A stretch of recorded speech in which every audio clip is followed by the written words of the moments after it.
6절에서 8절 먼저 봉독하고요. 19절에서 28절 이렇게 봉독하겠습니다. 요한복음 1장 6절에서 8절 제가 먼저 봉독하겠습니다. 하나님께로부터 보내심을 받은 사람이 있으니 그의 이름은 요한이라. 그가 증언하러 왔으니 곧 빛에 대하여 증언하고 모든 사람이 자기로 말미암아 믿게 하려 함이라. 그는 이 빛이 아니요 이 빛에 대하여 증언하러 온 자라. 아멘. 19절에서 28절 제가 봉독합니다. 유대인들이 예루살렘에서 제사장들과 레위인들을 요한에게 보내어 내가 누구냐 물을 때에 요한의 증언이 이러하니라. 요한이 드러내어 말하고 숨기지 아니하니 드러내어 하는 말이 나는 그리스도가 아니라 한데, 또 묻되 그러면 누구냐 내가 엘리야냐 이르되 나는 아니라. 또 묻되 내가 그 선지자냐 대답하되 아니라. 또 말하되 누구냐 우리를 보낸 이들에게 대답하게 하라. 너는 내게 대하여 무엇이라 하느냐. 이르되 나는 선지자 이사야의 말과 같이 주의 길을 곧게 하라고 광야에서 외치는 자의 소리로라 하니라. 그들은 바리새인들이 보낸 자라. 또 물어 이르되 내가 만일 그리스도도 아니요 엘리야도 아니요 그 선지자도 아닐진데 어찌하여 세례를 베푸느냐. 요한이 대답하되 나는 물로 세례를 베풀거니와 너희 가운데 너희가 알지 못하는 한 사람이 섰으니 곧 내 뒤에 오시는 그이라. 나는 그의 신발끈을 풀기도 감당하지 못하겠노라 하더라. 이 일은 요한이 세례 베풀던 곳 요단강 건너편 베다니에서 일어난 일이니라. 아멘.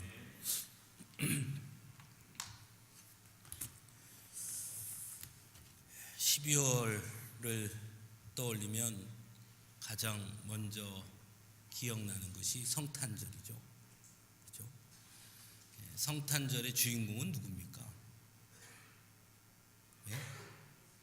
성탄절의 주인공이 누구죠? 예수님이죠. 산타클로스 아닙니다. 더더욱 루돌프 사슴코는 절대 아닙니다.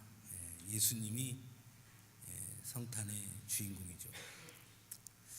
사람들은 어떤 큰 사건이 일어나거나 또는 어떤 것의 대표를 생각할 때 그 대표자만 생각하는 경우가 많이 있죠.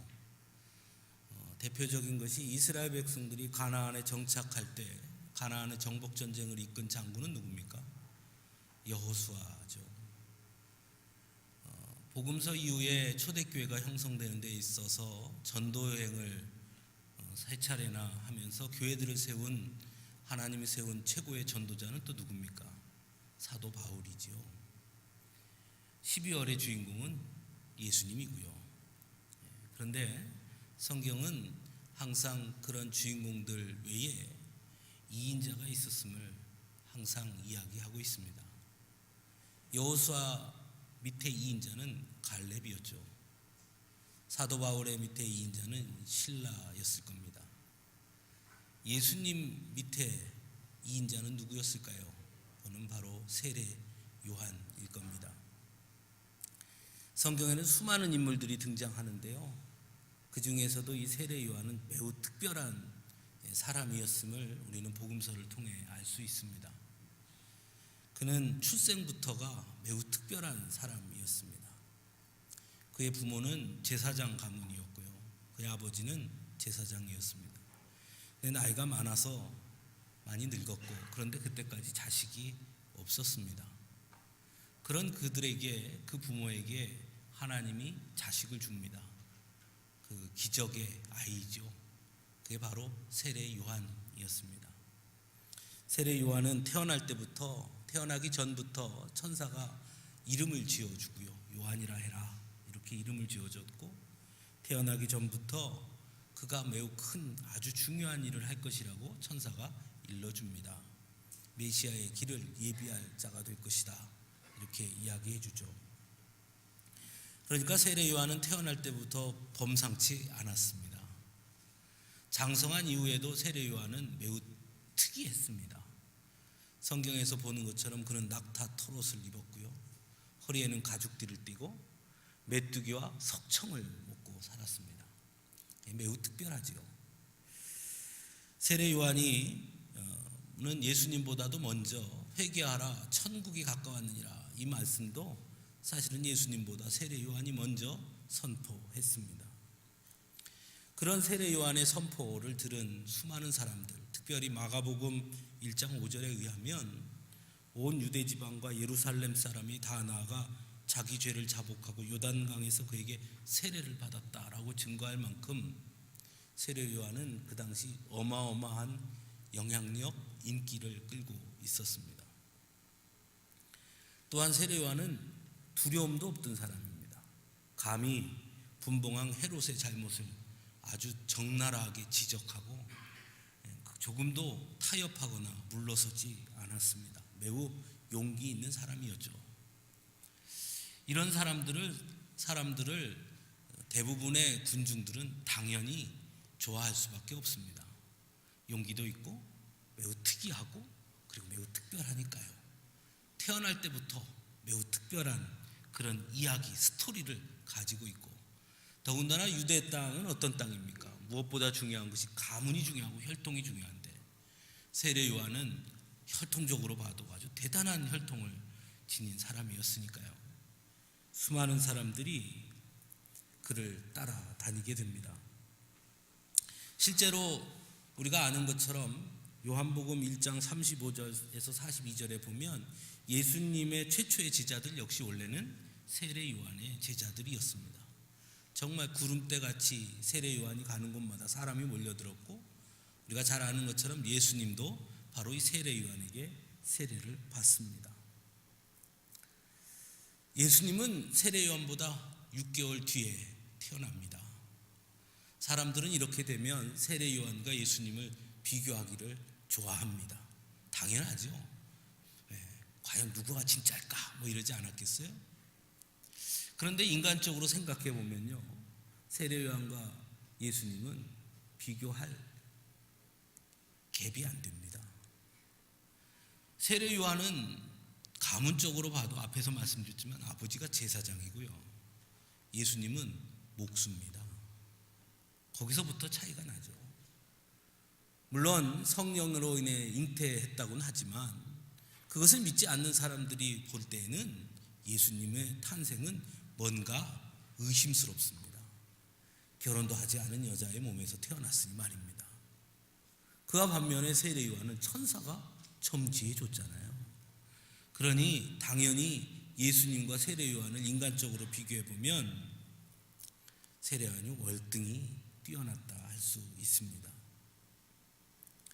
그의 특별한 옷차림, 그의 특별한 행동, 그가 먹는 것, 그리고 그가 입고 다니는 옷, 그런 것들은 보통 사람들과는 구별되는 매우 특별함이 있어 보이기도 했습니다. 그에 반해 예수님은 어떠했죠? 예수님은 죄인과 세리들과 몰려다니고 먹기를 탐하고 포도주를 즐겨한다, 이렇게 불림을 받았습니다. 그러니까 예수님과 비교해보면 세례 요한이 워낙 월등히 능력 있는 사람처럼 보이기도 합니다. 오늘 본문을 봐도 그렇죠. 오늘 본문의 제사장들과 레위인들이 세례 요한에게 찾아와서 내가 누구냐 이렇게 묻습니다. 그런데 세례 요한의 대답이 아주 멋져요. 나는 그리스도가 아니다 이렇게 말해요. 이 말은 무슨 뜻이냐면 이 레위인들과 제사장들이 세례 요한에게 너 누구냐라는 질문 속에 뭘 담고 있는 거냐면 너 혹시 네가 그리스도냐? 라고 물은 거예요. 그걸 알았던 거죠. 그러니까 세례 요한이 나 그리스도 아니야 이렇게 말하죠. 그러니까 제사장과 레위인들이 볼 때 그리스도라 할 만큼의 대단한 사람처럼 보이는 거예요. 세례 요한이 적어도 이 땅에 온 그리스도 메시아라면 저 정도는 돼야지 이런 거죠. 가문으로 혈통으로 보나 뭔가 문제가 없는 것 같고 특별한 천사가 점지를 해주고 아주 특별해 보이잖아요. 그래서 내가 그리스도냐 물으니까 나 그리스도 아니야 이렇게 말하죠. 그러니까 그 다음에 뭐라고 질문하냐, 그럼 너 엘리야냐 이렇게 물어요. 엘리야는 누굽니까? 엘리야는 선지자 중에 최고의 선지자예요. 너 혹시 그 엘리야가 환생한 거냐 이렇게 물어요. 아니. 그럼 너 선지자냐? 아니. 이렇게 대답하죠. 즉 이들의 머릿속에, 레위인과 제사장들의 머릿속에도 세례 요한은 대단한 사람처럼 각인되어 있는 거예요. 저 사람은 보통 사람은 아니야 이렇게 생각한 거죠. 이 정도쯤 되면 세례 요한이 얼마나 많은 사람들에게 인기가 있었고 영향력을 행사했는지 이 오늘 본문의 내용만 봐도 우리는 금방 알 수 있습니다. 그에 비해 예수님은 어떻죠? 예수님 처음에 등장했을 때 사람들이 뭐라 했습니까? 제가 무슨 선지자야, 갈릴리에서 무슨 선한 것이 나와, 제 나사렛 촌놈, 목수 아들, 그렇게 불렸어요. 레위인과 제사장들이 와서 세례 요한에게 네가 그냐? 이렇게 묻는데 예수님은 거꾸로 했습니다. 예수님 스스로 내가 곧 하나님의 아들이다 이렇게 물으니까 네가 무슨 하나님의 아들이야 이렇게 했거든요. 완전히 다른 거예요. 그러니까 소위 말해서 사람들에게는 세례 요한이 훨씬 더 인정받았다는 겁니다. 그렇죠? 세례 요한도 그런 예수님을 조금 의아하게 생각했던 것 같기도 해요. 아, 진짜 저 양반이 맞아? 이런 생각을 했던 것 같아요. 그래서 누가복음 7장에 보면 제자 둘을 예수님이 이렇게 보내가지고 묻게 합니다. 오실 그이가 당신이십니까? 아니면 다른 일을 또 기다려야 됩니까? 이렇게 묻습니다. 그러니까 아무리 생각해도 예수님이 좀 이런 말 해서 못하지만 수준 미달 같아 보이는 거죠. 어쨌든 그런 상황 속에서 그럼에도 불구하고 제가 여러분에게 말씀드리고 싶은 것은 그럼에도 불구하고 세례 요한은 선을 넘지 않는다는 거예요. 끝까지 자신의 위치를 지킨다는 겁니다. 단 한 번도 예수님 위에 서려고 하지 않았고 단 한 번도 자신의 예수님보다 더 낫다고 내세우지도 않았습니다. 많은 사람들이 당신 아닙니까? 라고 막 칭송하면 그 정도 되면 내가 한번 해볼까 싶기도 한데 세례 요한은 딱 거기서 멈춰 선다는 거예요. 그래서 어떻게 그럴 수 있었을까? 어떻게 그럴 수 있을까? 오늘날 우리 사회 속에 나타나는 많은 문제들 속에는 바로 거기에 문제가 있는 게 아닌가 하는 생각을 합니다. 처음부터 자신이 대단하다는 사람도 물론 있겠죠. 그런 사람들은 거의 없죠. 처음에는 겸손하고 처음에는 아주 공손했던 사람도 주변에서 아이고 막 이렇게 해주면 어느 순간 싹 바뀌죠. 그죠? 우리 교단의 아주 큰 교회 명성교회 김상원 목사님은요 입을 열 때마다 항상 머슴 목회라 그랬어요. 머슴 목회. 나는 하나님의 머슴이다. 근데 머슴을 세습하는 사람도 있는가요? 나는 하나님의 머슴이다. 아니 머슴이 어떻게 그렇게, 저도 그런 모습이면 얼른 하고 싶네요. 잘 사는 모습. 바뀌는 거예요. 주변 사람들이 다 와 대단하다 이야 훌륭하다 어느 순간 잊어버리는 거예요. 믿음도 마찬가지입니다. 신앙생활도 처음에 할 때는 아주 겸손하게 잘 하지요. 근데 어느 순간 지나고 나면 겸손함을 잃어버리죠. 그래서 자기 신앙이 전부인 것처럼 이야기하고 독선에 빠지기도 하고요. 교만해지기도 하죠. 근데 성경에 보면 교만은 패망의 지름길이라 그랬어요. 선봉이라 그랬어요. 결국 그것이 우리를 망가지게 한다는 겁니다. 근데 어떻게 세례 요한은 우리보다 더 그럴 수 있는 상황 속에서도 그는 자신의 위치를 이렇게 정확하게 지켜낼 수 있었을까? 그 점에 우리가 좀 집중해 볼 필요가 있다는 겁니다. 첫째로 세례 요한은요, 내가 누구냐라고 할 때 다른 사람이 나를 어떻게 평가하느냐에 초점이 맞춰져 있는 것이 아니라 하나님이 나를 어떻게 불렀느냐에 초점이 맞춰져 있었어요. 즉 자신의 정체성을 다른 사람들의 평가에 두지 않았어요. 철저하게 하나님 앞에서 자신의 정체성을 찾으려고 합니다. 오늘 본문 23절에서 세례 요한이 사람들이 묻습니다. 그럼 네가 도대체 누군데? 이렇게 물어요. 그랬더니 뭐라고 답을 하냐면 주의 길을 곧게 하라고 광야에서 외치는 자의 소리일 뿐이다 이렇게 말해요. 제가 이 본문을요 10번도 더 읽어봤어요. 여기만. 광야에서 외치는 자만 돼도 괜찮아요. 그런데 외치는 자의 뭐라 그래요? 소리라는 거예요. 소리. 소리는 뭐가 없습니까? 형태가 없어요. 소리는 남는 것이 없어요. 저 높은 산에 올라가서 가면 또 우리나라 사람들 요새는 그거 못하게 합니다. 예, 저 야생 짐승들이 놀란다고. 예, 그래서 요새는 야호 이렇게 못해요. 하면 안 돼요. 하지 마세요. 야생 동물들이 놀랜대요. 근데 어쨌든 옛날에 어렸을 때 보면 야호 하고 있으면 울리죠. 메아리가 있죠. 제가 몽골에 갔더니요, 몽골은 초원이잖아요. 쫙 넓어요. 아무리 크게 야호 해도 끝나요. 돌아오는 게 없어요. 왜? 부딪히는 데가 없으니까요. 광야에서 외치는 자의 소리, 무슨 말입니까? 뱉는 순간 사라지는 거예요. 네? 나 여기 있다 끝나는 거예요.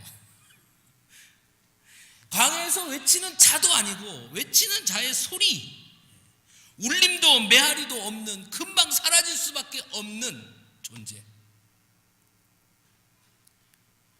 세례 요한이 자신을 그렇게 말합니다.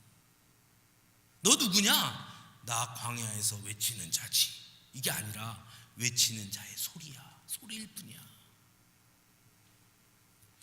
즉 이 말은 무슨 뜻이냐면 나는 그의 도구일 뿐이다 라는 겁니다. 도구. 그의 도구일 뿐이다. 나의 정체성은 하나님의 도구다.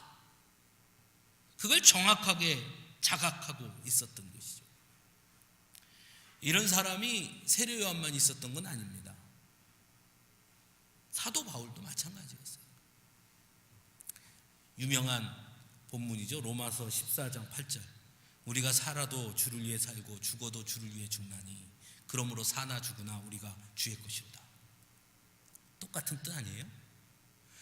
살아도 죽어도 다 주님 것이니까 살려면 살고 죽으라면 죽고.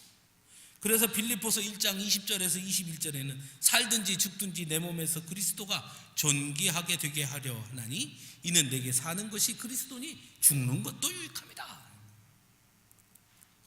사도 바울 역시 정체성을 분명히 했습니다. 그게 뭐냐? 나는 하나님의 도구일 뿐이다. 왜 사냐? 하나님이 살라니까. 죽는 거 두렵지 않냐? 안 두려워. 왜? 하나님을 나타낼 수 있다면 100번을 죽어도 괜찮아. 사도 바울은 이런 분명한 자기 정체성이 있었어요. 오늘날 그럼에도 불구하고 우리들이 왜 자꾸 신앙이 흔들리느냐? 믿음이 흔들리느냐? 그 이유가 어디 있느냐? 혹시 우리는 우리의 정체성을 하나님에게서 찾는 것이 아니라 다른 사람들의 이야기 속에서 나의 정체성을 찾으려 하는 것이 아닐까? 세상 사람들의 평가와 잣대에 항상 시선이 고정되어 있고 그들의 평가로 나를 판단하려고 한다는 거예요. 그러다 보니까 자꾸 눈에 보이는 물질을 서로 비교하고 그것으로 때로 우쭐대거나 또는 열등감에 빠지기도 하는 것이죠. 하나님의 은혜와 축복마저도 눈에 보이는 것으로 구분하려고 합니다. 누가 부자가 됐다는 아유 하나님의 은혜 받아 은혜가 내려서 하나님이 축복해 주셔서 그 부자 됐다네. 그 말 속에는 뭐가 담겨있냐? 근데 나는 왜 안 돼?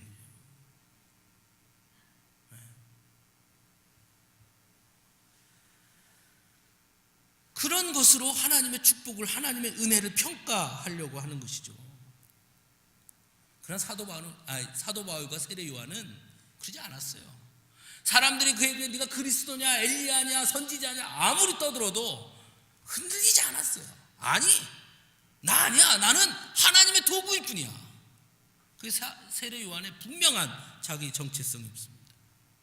그래서 흔들리지 않습니다. 그리고 끝까지 그 사명을 감당할 수 있었습니다. 사도 바울 역시 마찬가지죠. 빌립보서 3장 12절에 내가 이미 얻었다 함도 아니요 온전히 이루었다 함도 아니라 오직 내가 그리스도 예수께 잡힌 바 된 그것을 잡으려고 달려가노라. 표대를 향하여 그리스도 예수 안에서 하나님이 위에서 부르신 부름의 상을 위하여 달려가노라. 나는 그저 하나님의 표대를 정해주면 그냥 가는 것밖에 없다는 거예요. 주위에서 누가 뭐라고 해도 나는 그 관심 없다. 나는 그저 오직 그것을 향해 나갈 뿐이다. 우린 누굽니까? 라고 질문하면 답할 수 있어야 돼요. 나 하나님이 부르신 자, 나 하나님의 도구. 그것이 성도의 정체성이 되어야 하는 것이죠. 두 번째로 세례 요한은 하나님께서 자신을 부르신 목적과 소명을 분명하게 알고 있었다는 겁니다. 오늘 본문 6절에서 8절에 성경이 이렇게 말합니다. 세례 요한이 뭐 하는 사람이냐? 그가 왜 왔느냐? 그는 주인공이 아니고 증언자라고 말하죠. 주인공은 빛을 증언하러 왔다. 즉 한마디로 표현하면 예수의 증언자라는 거예요. 세례 요한의 역할은 예수가 그리스도라는 것을 증언하러 온 것입니다. 그것이 자신의 역할이었어요. 그게 자신의 소명이었고 그 이상 한 발짝도 나가지 않습니다.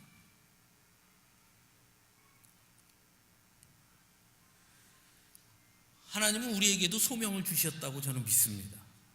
여러분 모두에게, 저도 마찬가지, 여러분에게도. 그리고 그 소명을 위해 우리를 부르셨죠. 그래서 가끔 제가 그 뜬금없는 질문들을 할 때가 있습니다. 우리 딴 분들한테 하면 상처를 받으니까 우리 가족에게 해요. 가족에게. 저희 어머니한테도 한 때도 있고 우리 아들들한테도 툭툭 던져요. 너는 예수 왜 믿냐? 이렇게 물어봐요. 너 교회 왜 다니냐? 어머니는 교회 왜 다녀요? 이렇게 물어봐요. 여러분 왜 다니세요? 여러분과 같은 표정으로 저를 봅니다. 제가 그렇게 질문하면. 표정이 몰라서 묻는 거냐? 애가 왜 이러는 거냐? 뭐 이런 표정이. 그 왜 다니시냐고요? 왜 예수 믿냐고요? 물어요. 천국 가려고. 정답인데 정답 아니죠. 복 받으려고. 정답인데 정답 아닙니다. 여러분 예수 왜 믿죠? 이게 잘못돼서 우리가 지금 우리의 믿음이 흔들리는 겁니다. 여러분 예수 왜 믿습니까? 하나님이 우리를 부르셨으니까 우리가 하나님 믿는 거예요. 하나님이 택하셔서. 맞지요? 하나님께서 여러분을 위해 자신의 아들을 독생자 예수를 십자가에 달려 죽게 하시고 여러분을 구원하신 목적이요. 여러분 천국 가게 하려고? 여러분 부자 되게 해주려고? 여러분 건강하게 하라고? 여러분 아들이 원하는 학교에 척척 입학하고 사업 성공하고 취업 잘 되게 하려고 예수님이 십자가에 달려 죽으면서까지 여러분을 구원했습니까? 그런 겁니까? 우리가 뭐가 잘못됐냐면 왜 믿느냐라는 질문에 매우 잘못됐어요. 우리를 위해서 믿는다는 거예요. 우리를 위해서. 내 성공, 내 복, 내 영광, 내 기쁨, 내 즐거움, 내 만족. 그것이 이루어지지 않으니까 사기당했네 그러는 거예요. 교회 다녀봐야 복 받는 거 하나 없네. 어제 우리 여전도 회원들 열심히 김장하고 애쓰셨는데 아이고 교회 가니까 뭐 일만 시키고 일 시켜도 돈도 안 줘.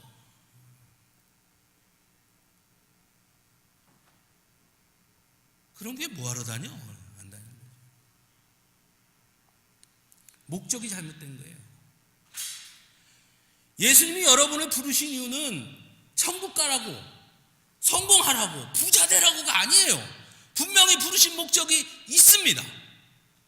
데살로니가전서 4장 7절에 하나님이 우리를 부르심은 부정하게 하심이 아니요 거룩하게 하심이다 라고 말씀합니다.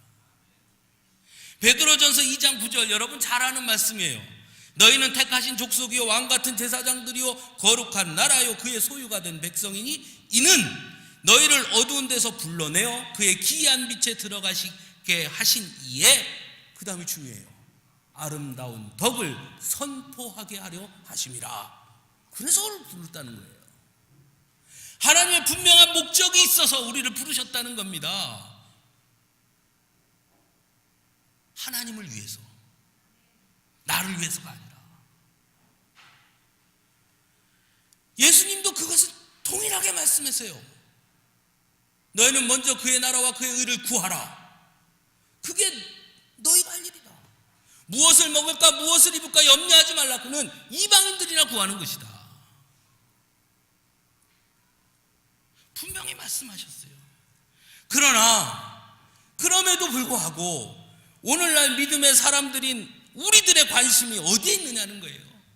하나님이 나를 부르신 목적에 있느냐, 아니면 이방 사람들이 구하는 그것에 있느냐.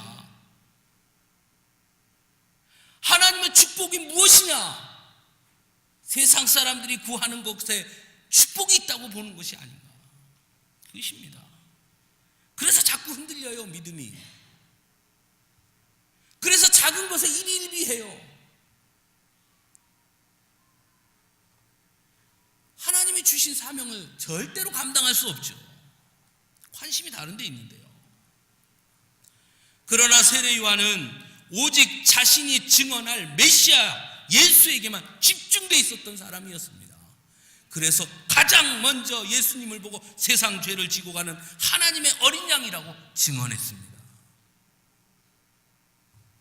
세례 요한의 초점은 거기에 온전히 박혀 있었어요. 예수님을 증언하는 일 외에는 어떤 것에도 관심을 두지 않았습니다. 결혼도 하지 않았고요. 어떤 옷을 입을까 관심 갖지 않았어요. 낙타토록 입었어요. 무엇을 먹을까 관심 갖지 않았어요. 메뚜기와 석청을 먹었어요. 그 정도의 인기, 그 정도의 영향력이라면 어디를 가면 훨씬 더 좋은 것 많이 먹을 수 있었을 거예요. 관심 없었어요. 왜냐? 내 목적은 거기에 있는 것이 아니고 나는 오직 예수를 증언하는 데 있다. 집중했기 때문입니다. 그리고 그는 흔들리지 않았고요. 그는 그 소명을 끝까지 감당했습니다. 하나님이 우리를 부르신 소명이 있다니까요. 우리 교회를 세우신 뜻이 있다고요. 우리를 위해서가 아니에요. 눈을 바꿔야 돼요. 하나님을 위해서예요. 하나님을 위해서 나를 부르셨어요. 하나님의 영광을 나타내라고, 하나님의 복음을 증거하라고, 하나님의 능력을 보여주라고 우리를 부르셨습니다. 그래서 나는 약하고 나는 부족하고 나는 형편없지만 나를 그렇게 쓰시기가 원하시는 하나님의 도구이기 때문에 나는 하나님의 능력을 나타낼 수 있고 하나님의 복음을 증거하는 자로 설 수 있게 되는 것이죠. 그것이 우리를 부르신 목적이에요. 거기에 우리가 초점이 맞춰져 있을 때 우리도 세례 요한처럼 끝까지 하나님이 우리에게 주신 사명을 감당할 수 있게 되는 것입니다. 세 번째는요, 세례 요한은 겸손했습니다. 저 같으면요, 예수님이 오시면 예수님 나보다 6살 미치니까 뭐 둘이 있을 때는 야 예수야, 내가 너 오기 전에 내가 일 많이 했다. 내가 여기 봐라, 사람 많이 모아놨잖아. 내가 다 너한테 줄 테니까 너 나한테 뭐 줄래? 야, 내가 그거 많이 했다. 나 드러낼만 하잖아요. 나타낼만 하잖아요. 뽐낼만 하잖아요. 그런데 세례 요한은 자신을 나타내지 않습니다. 본문 27절에도 내 뒤에 오시는 이의 신발끈을 풀기도 감당하지 못하겠다. 3장 30절에서는 그는 흥하여야 하겠고 나는 쇠하여야 하리라. 철저하게 자신을 낮춥니다. 사도 바울은 어땠습니까? 사도 바울은 더 심했죠. 나는 죄인의 괴수다 이렇게 표현하잖아요. 야 나는 죄인의 괴수야. 야 내가 누군지 알아? 사도 바울이야. 내 교회를 몇 개를 세웠는지 알아? 안 하죠. 난 죄인의 괴수야. 철저하게 낮아집니다. 누구 앞에서 낮아집니까? 하나님 앞에서 낮아지죠. 하나님 앞에서 자신을 드러내지 않아요. 하지만 오늘 우리의 모습은 어떻습니까? 요즘 흔히 자기 PR 시대 그래가지고 막 자신을 막 내가 나타내고 드러내는 일에 아주 익숙해져 있죠. 특히 젊은 사람들이. 제가 우리 교회 왔을 때 와서 한 것 중에 저 앞에 보면 우리 교회 표지판이 있어요. 서광주 교회 써 있는 거. 여기 앞에도 있고 저 들어오는 입구에도 있고 이렇게 있어요. 이제 그거를 이제 만드는데 우리 이창규 집사님이 그거 하셨어요. 이창현 집사님이 저한테 물어보더라고요. 어떻게 할까요? 그래서 서강주교회 이렇게 하고 밑에 담임 목사 이렇게 조규성 이렇게 써야죠 그러더라고요. 그거 빼세요 그랬어요. 담임 목사 조규성 빼세요. 거기 왜 담임 목사가 들어갑니까? 서강주교회만 들어가면 되지. 여러분, 세계에서 뭐 우리나라가 제일 큰 교회가 여럿 있다고 하는데, 세계 10개 중에 뭐 제일 큰 교회가 우리나라에 있다는데, 우리나라 교회 말고요, 세계에서 큰 교회가 몇 교회 있어요. 윌로우 클리닉 교회, 하비스트 교회, 뭐 이런 교회, 세들백 교회, 뭐 이런 교회들이 큰 교회예요. 물론 그 교회들도 이제 유명해져서 책들 보시는 분들은 그분들이 쓴 책도 보고 뭐 이렇게 해서 이제 이름을 좀 알기도 하지만, 근데요, 외국에 나가면 세들백 교회 담임 목사 누구 모릅니다. 몰라요. 근데 우리나라는 다 알아요. 예? 제가 교회 이름 되면 여러분 착착 나올 거예요, 아마. 예? 다 알아요, 다. 어디 교회, 누구, 그러면 누구, 탁탁 나와요. 교회는 누구 겁니까? 하나님 건데, 사람 이름이 자꾸 나오죠. 그게 교회가 망하게 된 시작이에요. 그거 왜 그러는지 몰라요. 요 옆에 월산동 성당 주임 신부가 누군지 아시는 분 있어요? 없죠? 몰라요. 딴 사람도 다 몰라요.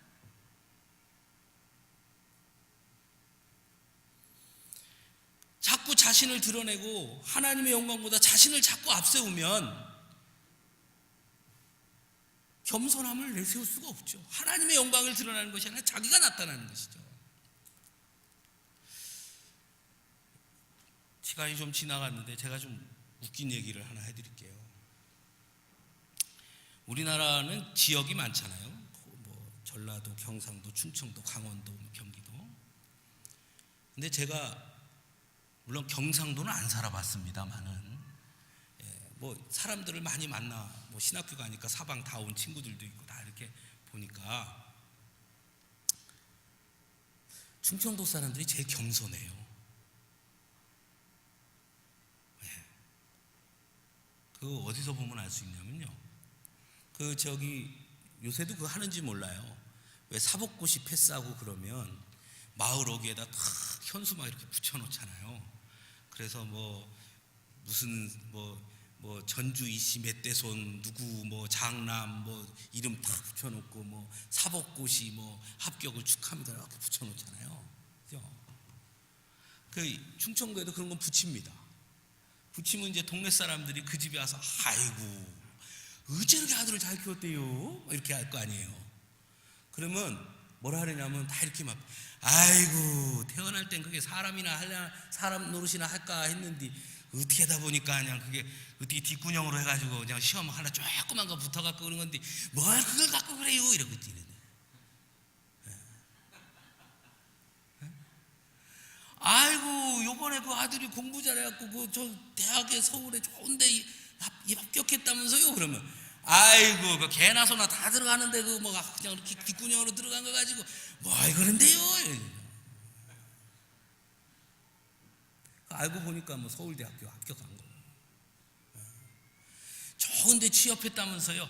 아이고 그 뭐 라디오나 만들고 뭐 그런데 갔대요. 그게 아무것도 아니래 그거. 알고 봤더니 삼성전자고.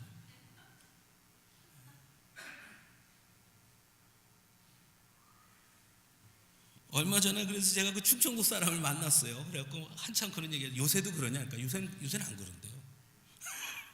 저 어렸을 땐 그랬는데 요새는 안 그런데요.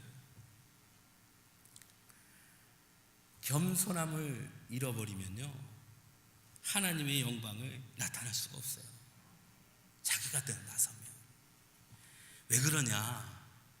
자기를 내세우려고 하니까 어쩔 수 없이 업적주의, 결과주의에 치중할 수밖에 없거든요.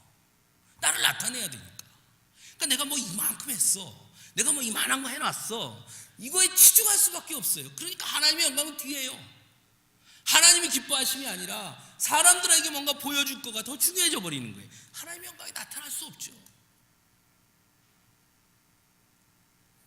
교회도 마찬가지예요. 그 대표적인 사례가 임직입니다. 임직. 어느 교회든 임직하면 아주 난리가 나죠.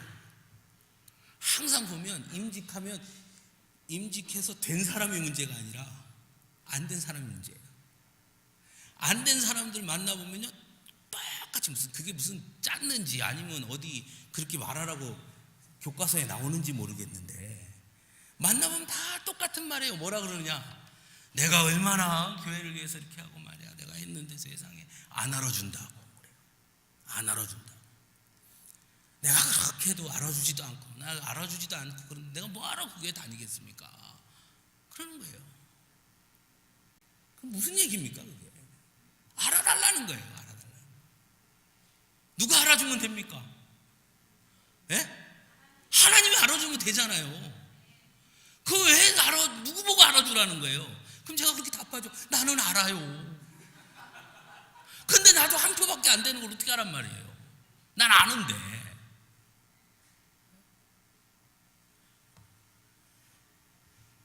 그래서 시험 들죠. 알아주지 않는다고.